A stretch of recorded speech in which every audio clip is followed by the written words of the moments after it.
जय महर्षि पराशर। आदरणीय अग्रजन, साथियों और प्यारे बच्चों, पारिक सोशल ग्रुप अपनी स्थापना के साथ ही सामाजिक सरोकारों में अपनी महती भूमिका का निर्वहन करता रहा है। पारिक सोशल ग्रुप के द्वारा शुरू किए गए मंथन एक पहल समाज की ओर की कड़ी में आज हम मेडिकल कॉलेज के बारे में जानेंगे, उनके एडमिशन प्रोसेस के बारे में जानेंगे और जो इसकी एंट्रेंस एग्ज़ाम होता है नीट, इसके बारे में भी थोड़ी सी चर्चा करेंगे। पूरे भारतवर्ष में मेडिकल कॉलेज में एडमिशन के लिए आज की तारीख में केवल एक ही एंट्रेंस एग्ज़ाम है, वो है नीट। नीट के माध्यम से उस एग्ज़ाम में जो हमारी रैंक आती है उसी के आधार पे हमें मेडिकल कॉलेज में एडमिशन मिलता है, चाहे वो निजी कॉलेज हो या गवर्नमेंट कॉलेज हो। नीट में अच्छी रैंक हासिल करने के बाद में हमारे सामने ये समस्या आ जाती है कि हम इतने सारे मेडिकल कॉलेजों में अच्छे मेडिकल कॉलेज का चुनाव कैसे करें।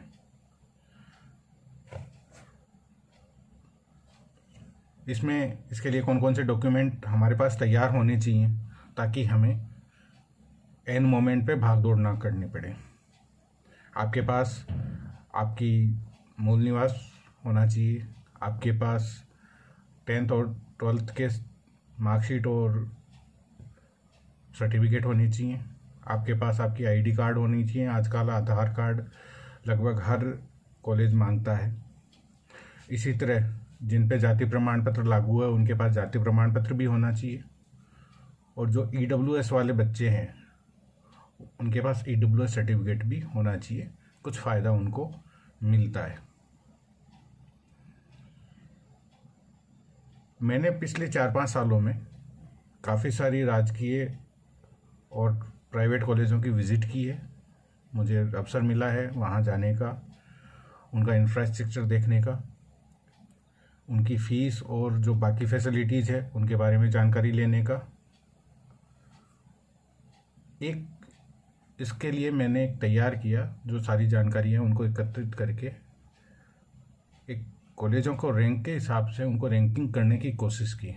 हालांकि इसमें जो मेरा उद्देश्य था, मेरे को अपने बेटे का एडमिशन कराना था, इसलिए मैंने ये सारा एक्सरसाइज की थी और उसके हिसाब से मैंने उन कॉलेजों को रैंकिंग दी कि मुझे पहले नंबर पे ये कॉलेज मिलेगा तो मुझे इसमें करवाना है।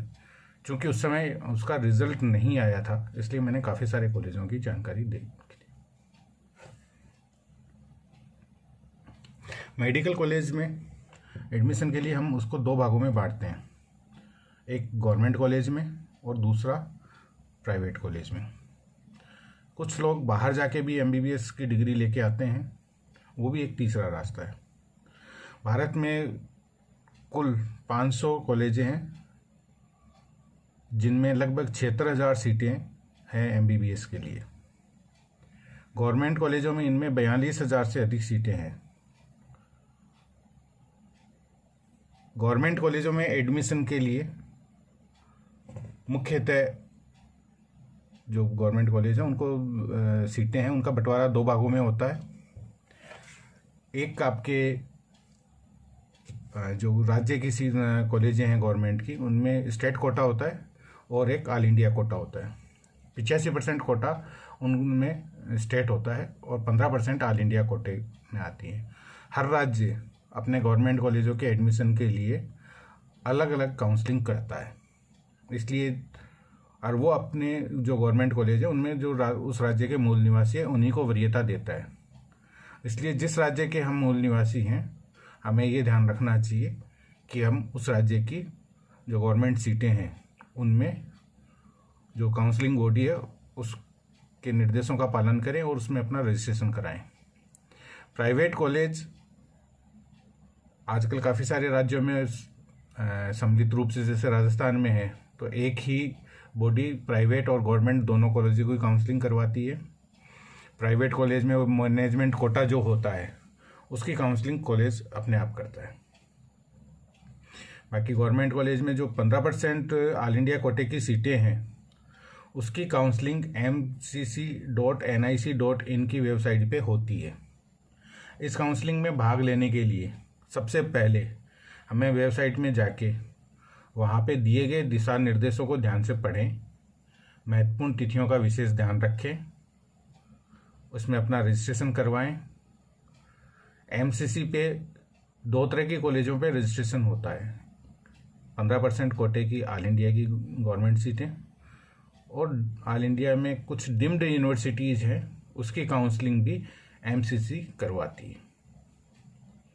डिम्ड यूनिवर्सिटियों की फ़ीस ज़्यादा होती है, तो इसलिए कॉलेजों को भरते समय आप विशेष ध्यान रखें कि अगर आपकी रैंक अच्छी है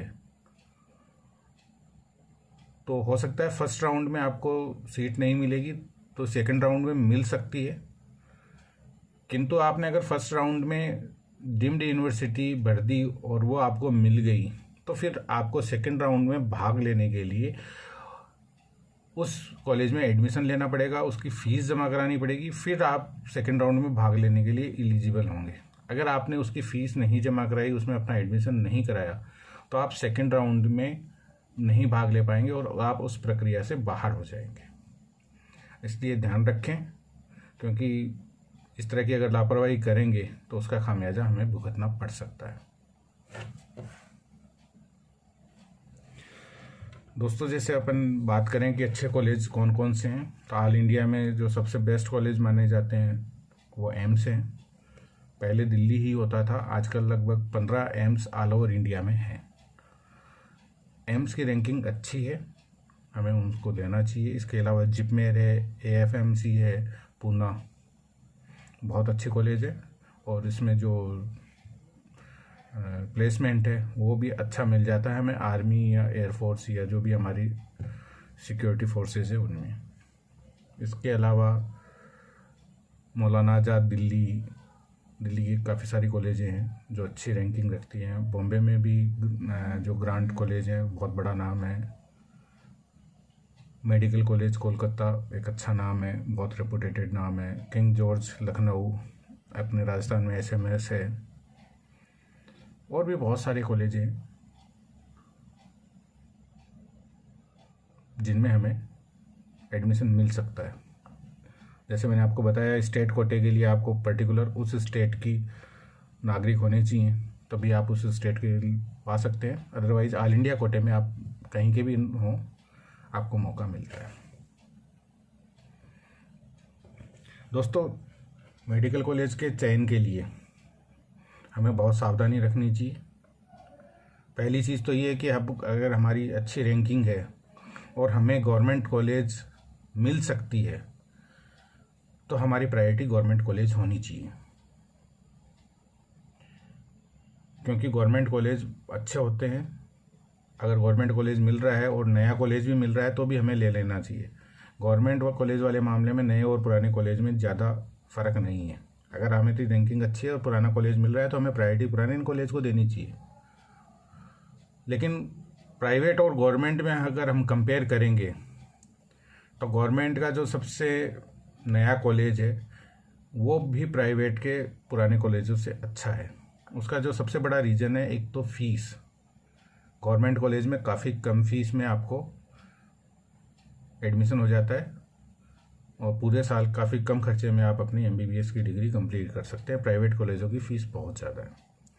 दूसरा एक जो बेसिक और महत्वपूर्ण फ़र्क है वो ये है कि प्राइवेट कॉलेज में इंडोर और आउटडोर पेशेंट की संख्या कम होती है और गवर्नमेंट कॉलेज के जो एसोसिएट हॉस्पिटल्स हैं उसमें इंडोर और आउटडोर के पेशेंटों की संख्या काफ़ी अधिक होती है और हमें प्रैक्टिकल जो काम करने का मौका है वो हमें ज़्यादा मिलता है। हम ज़्यादा पेशेंट से इंटरेक्ट कर पाते हैं और प्रैक्टिकल जितना जिसका स्ट्रॉन्ग होगा वो उतना ही अच्छा डॉक्टर होगा। इसके अलावा एक और जो चीज़ है, अगर हमें कोई स्टेट के चुनना है कि कौन से स्टेट से हम एमबीबीएस करें, तो एक चीज़ जो ध्यान रखनी चाहिए वो ये रखनी चाहिए, जहाँ पे जिस स्टेट में पीजी की सीटें ज़्यादा हैं हमें उस स्टेट को प्रेफरेंस देनी चाहिए। क्योंकि एमबीबीएस हम जहाँ से करते हैं हमें पीजी के लिए उस स्टेट का कोटा मिलता है। जैसे पीजी में अपने कर्नाटक, महाराष्ट्र, वेस्ट बंगाल, इन राज्यों में ज़्यादा सीटें हैं। अब राजस्थान में भी अच्छी सीटें हो रही है, तो जिनमें ज़्यादा पीजी की सीटें हमें वो प्रेफरेंस देना चाहिए। गवर्नमेंट कॉलेजों की अगर फ़ीस की बात करें तो 500 रुपये से लेकर 1.5 लाख रुपए तक सालाना फ़ीस है। हॉस्टल बहुत मिनिमम खर्चा होता है। वहीं प्राइवेट कॉलेज की अगर हम बात करें तो 3 लाख रुपए से लेके 20 लाख रुपए तक प्रतिवर्ष होती है। प्राइवेट कॉलेज की एंट्रेंस की जो प्रोसेस होती है वो लगभग हर कॉलेज अलग अलग रहता है। कई स्टेटों में कुछ कॉलेज मिलके अपने ऑर्गेनाइजेशंस भी चलाते हैं जो एडमिशन के लिए सारे कॉलेजों में उनकी काउंसलिंग भी करते हैं। अगर हम बाहर जो विदेशों से एमबीबीएस करने की बात करें तो उसकी लगभग 2 लाख से लेकर 15 लाख रुपए तक फीस है। कुछ कॉलेजों में प्राइवेट और बाहर वाले में रहना खाना शामिल होता है, कुछ में हमें एक्स्ट्रा पे करना पड़ता है। दोस्तों, कॉलेज जो मिलती है गवर्नमेंट की अगर हम बात करें तो वो आपकी रैंकिंग के हिसाब से मिलती है।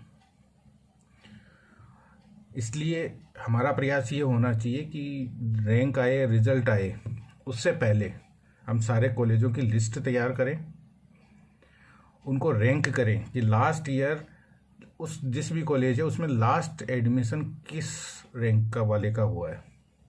तो इस तरह से हमारे पास एक रैंक लिस्ट तैयार हो जाएगी कि कौन सी कॉलेज में किस रैंक तक के बच्चों का एडमिशन हुआ है। जब हमारी रैंक आएगी, रिजल्ट आएगा और रैंक हमें मिलेगी, तो हम ये देख सकते हैं कि इस रैंक पे या कितने कॉलेज में हमारे पास ऑप्शन है। फिर हम उसमें से बेस्ट जो कॉलेज है उनको हम प्रायोरिटी देके काउंसलिंग में भाग ले सकते हैं, तो हमें अच्छी कॉलेज मिलने की गुंजाइश बढ़ जाती है। दोस्तों, इस विषय में अगर और भी किसी को जानकारी चाहिए तो आप मुझे मेरे मोबाइल नंबर 9414663539 पे संपर्क कर सकते हैं, या मेरे office Edubrain global academy, Bajaj circle, Devipura road, Sikar पे भी संपर्क कर सकते हैं। मैं पारिक सोशल ग्रुप का बहुत आभारी हूँ कि उन्होंने एक ऐसा प्लेटफॉर्म तैयार किया और ऐसा अवसर दिया कि हम अपनी जानकारी साझा कर सकें। बहुत बहुत धन्यवाद। जय पराशर।